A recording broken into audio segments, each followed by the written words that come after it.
हरे कृष्णा, राधे राधे। स्वागत है आप सभी का गोविंद भजो चैनल पर। ओम नमो भगवते वासुदेवाय। पौराणिक मान्यताओं के अनुसार वैशाख पूर्णिमा के दिन देवी देवता पृथ्वी पर आते हैं, इसलिए इस दिन स्नान दान का विशेष महत्व होता है। शास्त्रों के अनुसार जो भी साधक वैशाख महीने में संगम नदी के किनारे रहकर व्रत और संयम के साथ स्नान ध्यान करते हैं, उनके लिए वैशाख पूर्णिमा बहुत ही खास होती है, क्योंकि इस दिन लोग अपने कल्पवास की परंपरा को पूर्ण करते हैं और इस दिन प्रयागराज में गंगा स्नान करना बहुत ही शुभ माना जाता है। इससे व्यक्ति की सभी प्रकार की मनोकामनाएं पूर्ण हो जाती है और मोक्ष की प्राप्ति होती है। पूर्णिमा के दिन चंद्रमा और धन की देवी माँ लक्ष्मी जी की पूजा करने का विधान है। इस दिन माँ लक्ष्मी जी की पूजा करने से सुख समृद्धि की प्राप्ति होती है। साथ ही रात में चंद्रोदय होने पर चंद्र देवता की पूजा करने से कुंडली में सभी प्रकार के ग्रह दोष दूर हो जाते हैं। जिन लोगों की कुंडली में चंद्र दोष होता है, वह दोष भी दूर हो जाता है। इस दिन व्रत रखकर व्रत की कथा पढ़ी या सुनी जाती है। तो आज के इस वीडियो में आप सुनेंगे वैशाख पूर्णिमा की बहुत ही पावन कथा, जिसे आप सभी श्रोतागण बहुत ही प्रसन्न मन और ध्यान पूर्वक पूरा अवश्य सुनें। सबसे पहले आप सभी को वैशाख पूर्णिमा की हार्दिक शुभकामनाएं। यदि आपको वीडियो अच्छी लगे तो लाइक और शेयर करना ना भूलिएगा। साथ ही यदि आप चैनल पर नए हैं तो चैनल को जरूर सब्सक्राइब कीजिए। चलिए शुरू करते हैं। द्वापर युग में एक समय की बात है, माँ यशोदा ने भगवान कृष्ण से कहा, हे कृष्ण, तुम संसार के उत्पन्न करता हो, पोषक हो। आज तुम मुझे एक ऐसे व्रत के विषय में बताओ जिससे स्त्रियों को मृत्युलोक में विधवा होने का भय न रहे। यह व्रत सभी मनुष्यों की मनोकामनाएं पूर्ण करने वाला हो। यह सुनकर श्री कृष्ण कहने लगे, मैया, आपने मुझसे बहुत ही सुंदर सवाल किया है। मैं आपको विस्तार पूर्वक बतलाता हूँ। सौभाग्य की प्राप्ति के लिए स्त्रियों को 32 पूर्णमासियों का व्रत करना चाहिए। इस व्रत को करने से स्त्रियों को सौभाग्य, संपत्ति आदि की प्राप्ति होती है, संतान की रक्षा होती है। यह व्रत अचल सौभाग्य देने वाला एवं भगवान शिव के प्रति मनुष्य मात्र की भक्ति को बढ़ाने वाला व्रत है। तब यशोदा मैया कहती है, हे कृष्ण, सर्वप्रथम इस व्रत को मृत्युलोक में किसने किया था, इसके विषय में भी मुझे बताओ। तब श्री कृष्ण भगवान कहते हैं, इस भूमंडल पर एक अत्यंत प्रसिद्ध राजा चंद्रहास्य था, जिसके राज्य में कातिका नाम का एक सुंदर नगर बसा हुआ था। वहाँ पर धनेश्वर नाम का एक ब्राह्मण निवास करता था। उसकी पत्नी अति रूपवती स्त्री थी। दोनों ही उस नगरी में बड़े प्रेम से निवास करते थे। घर में धन धान्य की कोई कमी नहीं थी, परंतु उन्हें एक बहुत बड़ा दुख था, उनके यहाँ कोई संतान न थी। इससे वे सदैव दुखी रहते थे। एक समय एक योगी नगरी में आया। वह योगी उस ब्राह्मण के घर को छोड़कर सभी के घर से भिक्षा लाकर भोजन किया करता था। रूपवती से वह भिक्षा नहीं लेता था। धनेश्वर ने योगी को ऐसा करते हुए देखा तो उसने योगी से कहा, हे महात्मन, आप सभी घरों से भिक्षा लेते हैं, लेकिन मेरे घर से भिक्षा नहीं लेते, इसका क्या कारण है? तब योगी ने कहा, मैं निसंतान के घर की भीख नहीं लेता, क्योंकि निसंतान के घर की भीख पतितों के अन्न के समान होती है, और जो पतितों का अन्न खाता है वह भी पतित यानी पापी हो जाता है। क्योंकि तुम निसंतान हो, अतः पतित होने के भय से मैं तुम्हारे घर की भिक्षा नहीं लेता हूँ।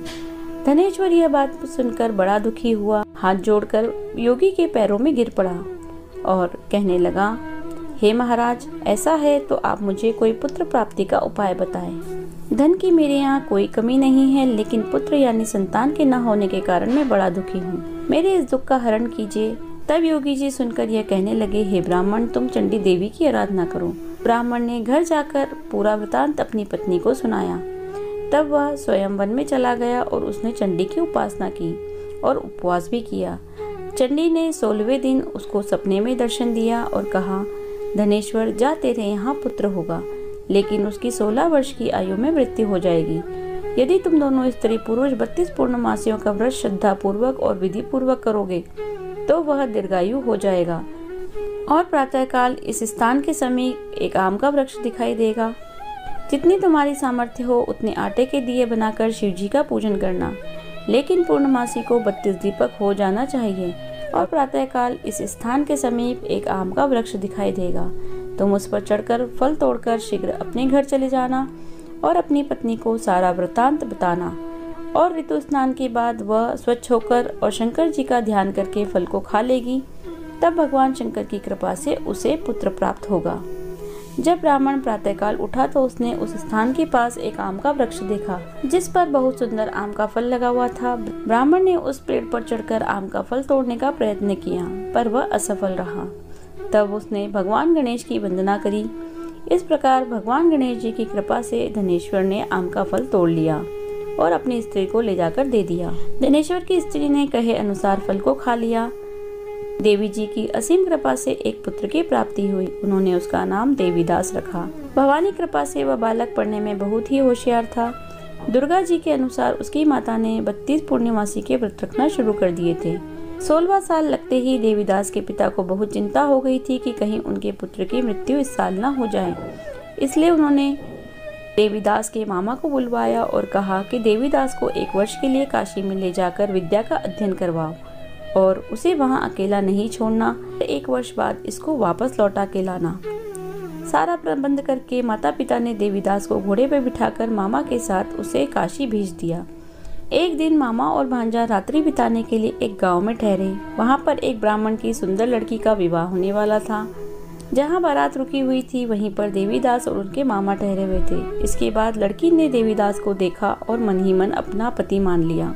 उससे ही विवाह करने के लिए कहती है, लेकिन देवीदास ने उसे अपनी आयु के बारे में बताया। लेकिन लड़की ने कहा कि जो आयु आपकी होगी वही मेरी होगी। हे स्वामी, आप उठिए और भोजन कर लीजिए। इसके बाद देवीदास और उसकी पत्नी दोनों ने भोजन किया। सुबह देवीदास ने अपनी पत्नी को 3 नगों से जुड़ी एक अंगूठी और रुमाल दिया। मेरा मरण और जीवन देखने के लिए एक पुष्प वाटिका बना लो। जब मेरा प्राण अंत होगा तो ये फूल सूख जाएंगे। यदि फिर से हरे भरे हो जाए तो जान लेना कि मैं जीवित हूँ। देवीदास विद्या अध्ययन के लिए काशी चला गया। कुछ समय बीत जाने के बाद सर्प देवीदास के पास आता है और देवीदास को डसने का प्रयत्न करता है, लेकिन व्रतराज के प्रभाव से देवीदास को काट नहीं पाता है, क्योंकि उसकी माता ने पहले ही पूर्णमासी के 32 व्रत पूर्ण कर लिए थे। इसके बाद स्वयं काल वहां आया और उसके शरीर से प्राणों को निकालने का प्रयास करने लगा, जिससे वह मूर्छित होकर पृथ्वी पर गिर पड़ा। भगवान की कृपा से माता पार्वती के साथ शंकर जी भी वहां पर आए। माता पार्वती ने शंकर जी से कहा कि इसकी माता ने 32 पूर्णमासी का व्रत किया है, तो प्रभु आप इसे जीवन दान दीजिए। इस प्रकार शिवजी ने उसे जीवन दान दिया और काल को पीछे हटना पड़ा। देवीदास स्वस्थ होकर पुनः बैठ गया। उधर उसकी स्त्री उसके काल की प्रतीक्षा किया करती थी। जब उसने देखा कि पुष्प वाटिका में पुष्प और पत्ते ही नहीं रहे तो वह बहुत आश्चर्यचकित हुई। लेकिन जब वाटिका हरी भरी हो गई तो वह जान गई कि उसके पति को कुछ नहीं हुआ। यह देखकर वह बहुत प्रसन्न हुई। पिता से कहने लगी, मेरे पति जीवित है, आप उन्हें खोज कर लाइए। 16वां साल बीत जाने पर देवीदास अपने मामा के साथ काशी से वापस चल दिया। उधर उसके ससुर घर से उसको खोजने के लिए जाने ही वाले थे, लेकिन मामा व भांजा वहां पहुंच गए। कुछ दिन बाद देवीदास अपनी पत्नी और मामा के साथ बहुत से उपहार लेकर अपने नगर की ओर चल दिया। नगर के पास आया तो लोगों ने देखकर उसके माता पिता को यह खबर दी। ऐसा सुनकर उसके माता पिता बहुत ही खुश हुए। पुत्र और पुत्रवधू की आने की खुशी में धनेश्वर ने बहुत बड़ा उत्सव मनाया। तब भगवान श्री कृष्ण कहते हैं कि धनेश्वर 32 पूर्णमासी के प्रभाव से पुत्रवान हुआ था। जो व्यक्ति या स्त्री इस व्रत को करते हैं जन्म जन्मांतर के पापों से छुटकारा प्राप्त कर लेते हैं। प्रिय भक्तों, यह थी कथा पूर्णिमा की। मिलते हैं ऐसी ही अगली वीडियो में। हरे कृष्णा, राधे राधे।